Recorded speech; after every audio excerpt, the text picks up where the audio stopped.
Perhaps you've heard of the Reekers? No? Well, here is a story of how they came to be. This murderous family was once a quiet, isolated couple, living in the woodlands in Baltimore with nothing to disturb them. It consisted of just two people, a mother and a son, the rest of the family having died from the plague. They lived all alone in the woodlands, living off what nature gave them, a sheltered, secluded life of solitude and quiet. The family had a slightly unnerving edge to them, even before the disaster came. Not that the family would have seen it that way. The mother and son were in a relationship. Well, they were, and aimed to keep it that way. Not only because the sexual relationship they had kept the mother in good shape, but it was also the one means of procreation. The mother, Julia, didn't ever want to go out in society and find a proper husband. She thought her son, Frank, was too handsome for any other man to be hers. And I'm afraid that Frank thought so too. The family owned nothing more than their clothes, and went out hunting in the woods each day. Their house had no electricity, and a tiny amount of water. It was just a wooden shed, out in the deep woods. But they were content. I'm sorry to say, with their incestuous relationship, that they lived their lives in a blissful unawareness of the outside world's somewhat frightening progress. Both of them safe in their isolated cabin. They were also naturists, and didn't eat anything more than mushrooms, berries and herbs, only making clothes out of plants that grew in the land. So even though many would consider their incestuous way unspeakably evil, the truth is, the mother and son were happy for many years. Until it all changed back in 1899. There was an awful lot of noise one day in the forest, and loads of shouting issued through the trees, and the mother and son, alone in bed, clutched each other in fear of discovery. But in a long, eventful kiss, the couple calmed down again, and lay there cradling each other's naked shoulders and thinking of the future. The next day, the mother and son, Julia and Frank, both went out hunting as usual, but found a railway track running through the woods not too far from their house. And they were slightly unnerved, but puzzled and curious all the same. It struck them as odd why anyone in civilization would want to build gigantic planks of wood by their safe abode. That night, early evening to be precise, a train swept through the woods, majestically with a load of banging and clanging. Julia was woken from her sweet dreams, and she lit a candle and watched this awesome sight through a window. There was a gigantic screech of gears, and she watched in terror as something seemed to flash over the tracks of the train. It looked in the dark to be like a black dog, but she wasn't sure.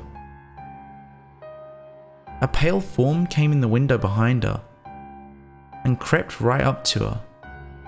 But it was just Frank, who was shirtless, and put a comforting hand on a naked shoulder. She was pacified and watched the horror unfold. The train braked, swerved and hurtled over the tracks, zigzagging much like a street in an earthquake. Within seconds, after a horrifying roar of twisted metal, there was an explosion, and the train lurched off the path and caught fire. Julia turned back to her son in fear, but Frank, overawed by her beauty, lunged in and kissed her. The next day, when Julia and Frank went out hunting again, they came upon the smoking remains of the train. It was grotesque. Everywhere they went were horribly contorted human bodies, and this was much the first humans they had ever seen, and they were initially appalled, but then realized that this was because the humans were all deceased. This didn't stop the gut feeling of their guts being wrenched. Suddenly, a little way down from the bank, Frank gave a shout, and Julia ran down, meaning protect him, but actually found him hunched over what was a lottery ticket. Never before in their lives had they seen so much money. Now see the strange way fate favors the dispossessed. For any of the other family would, for not reporting the crash, have been arrested, jailed, and sent to prison. But not these two. No. Society, for the first and last time, took pity on them, seeing they had nothing, and they granted them a place in society, gave them passports, gave them a house, gave them electricity. The lottery money was well spent. Julia and Frank soon rose to prominence, as Frank got enrolled in a business school, and soon he became efficient in his ways and became one of the top men in the United States of America, even founding one of the top firms in the area. Julia, she stayed at home, but she became a successful gold digger. One day, however, Frank was in the town library when he came upon an arcane section full of impossible sorcery and ancient knowledge. With his beautiful and brave mother for company, they decided to try it out. It was just for laughs. It was.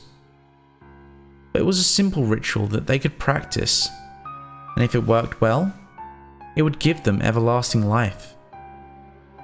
Because, you see, Julia and Frank Reeker were afraid of death. More than anything, having lost their family to the plague, and decided to contact the divinity to become immortal. It was a simple ritual they performed one night in the midst of spring. They set about 2 candles in the woods and sat in the dark trees for hours. Finally, they got to kissing. It transpired to be successful in the outcome, but something did visit them. Some say it was death himself. It granted them their wish of immortality, but also a price. They had to give him lives to replace theirs, to replace their lives that he wouldn't take. As long as these lives were given to the Reaper, they could be free to make endless romance as long as human life lasted. They were encouraged by the norms of the day to attend social balls and outfitters. They still pursued their romantic incestuous relationship, but they had to keep it discreet. For when they moved into a modern house complete with electricity, Julia had vowed no other man apart from her son would satisfy her, having known and loved him so long. And I'm sorry that he agreed. One night, they were invited to a fundraiser because Frank had raised so much success. They were getting along well. Although people were suspicious of how Frank often caressed his mother's naked shoulders, how often he put his hand round her, and how often they had to go outside for a bit. The old clothes they wore in the woods were long gone. Frank now wore a tuxedo, and Julia wore a gorgeous, glittering black dress with a gold necklace of her own making. It was so luxurious that it attracted the attention of one of the more scrupulous business leaders in the room. He approached Julia. "My madam, that's beautiful. That necklace," he began. "What? Oh, thank you," Julia admitted, confused yet compliant. She wasn't one to look a gift in the mouth. She began sweating and shot a nervous smile over at her son, who was with a group of entrepreneurs. "May I say we make a deal?" the man smirked, whose name was Cal. "Say we make a deal. If I buy the necklace from you, and then I can make a fortune, I give you 20% of the proceeds, of course." He laughed greedily. Julia shook her head, clasping her necklace. "No, thank you," she ventured, and took another good look at her handsome son, who didn't seem to be noticing anything like his mother being in danger. The man now reached out and touched her neck, scaring her almost to death. "Come on, my pretty. Give us a deal," he said. "Back off." Julia lunged at him, but Cal sneered. "It doesn't matter if you want to or not. The choice is not yours. To tell you the truth, Julia, I love gold. And I love women. In fact, both of you are so beautiful together, I think I'll take you both." And he then lunged in to violently kiss her, but Julia screeched and pulled him off. Across the other side of the room, Frank, her son, saw what was happening, and he suddenly flew around, knocking glasses and guests flying, and yelled, "Stop that! Oi!" But Cal continued abusing his mother, so Frank did the only thing he could. He marched up to Cal, pounded his shoulder, but the man refused to see sense and was now gouging at Julia's skin. So, Frank did the only next thing he could think of. There was nothing to lose. He still kept, in his pocket, a short, sharp blade, a souvenir of the days in the woods with his beautiful mother. He had vowed to protect her and continue their relationship, so it was fitting he could use it now. Without really thinking, he grabbed Cal's hair, yanked his head back, and in front of the whole shocked room, he viciously slit Cal's throat. As the body tumbled to the floor, and blood began stealing out to stain Frank's overshined shoes, the guests were in shock. They all began backing away nervously from this insane monster among them. Julia, although stunned, was pleased that her son had kept his word. "Thank you, son. I always knew I could rely on you. You're so handsome," she said before leaning in and stealing a kiss. Before they knew it, they were surrounded. The thing they had feared had come to pass. The citizens now knew of their sexual incestuous relationship, and I'm pained to say, the citizens were not much better than the family even. They could not see reason. All they thought about was getting their own souls to heaven, and these two damned souls to hell. They wanted to do God's work in cleansing the land of all evil. And if a man lies with his mother, does not Deuteronomy say he shall be put to death? The crowd marched determinedly forwards, their fists raised to lash out. But Frank, although he acted unaware, moved with speeds faster than any poisonous snake. Within minutes, the unarmed crowd was all lying in pools of their own blood, their multiple wounds pooling out blood.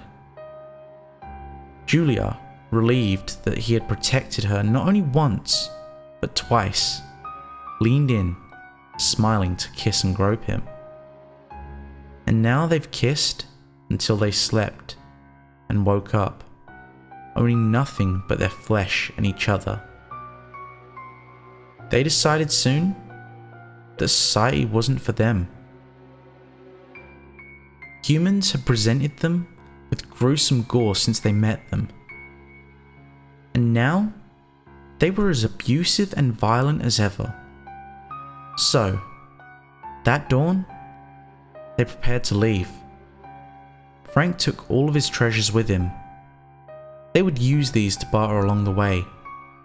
Julia stole from the bodies of all the treasures she could see. Gold watches, diamond necklaces, dresses even. Anything to make their way in the rich and overly suspicious West. And so they set off. It wasn't long before they met a policeman. "You haven't been drinking, have you, sir, madam?" Frank nodded at Julia, who smiled, closed her eyes, and sliced the policeman's throat and cheeks open with Frank's knife. Then they dragged his dead body into a deserted alleyway, and after plenty of luxurious kissing, they stole whatever possessions he had of value. They cut a bloody path from state to state, slipping through each country like moonbeams slipping through each shadow where they could never have been seen. From family to family, they would knock on each door, posing as homeless and desperate, and then they would steal the treasures they could find before Julia and Frank Reeker slit the throats of the homeowners. Their deal has been done to everlasting effect. The deal took place in 1899, and the last encounters had been in 1998, in a town in Colorado. But the Reeker family are always there, always nomadic, always surviving, always in love with each other. And so, with this thought, I leave you to your own ends. Refuse to mingle with society if you want, but at other times, it is a rare gift. But wait, who is that knocking at your door? Thank you for listening to the end. If you enjoyed today's video, don't forget to click that like button, and if you haven't already, make sure to subscribe and tap the bell icon to make sure you never miss a story.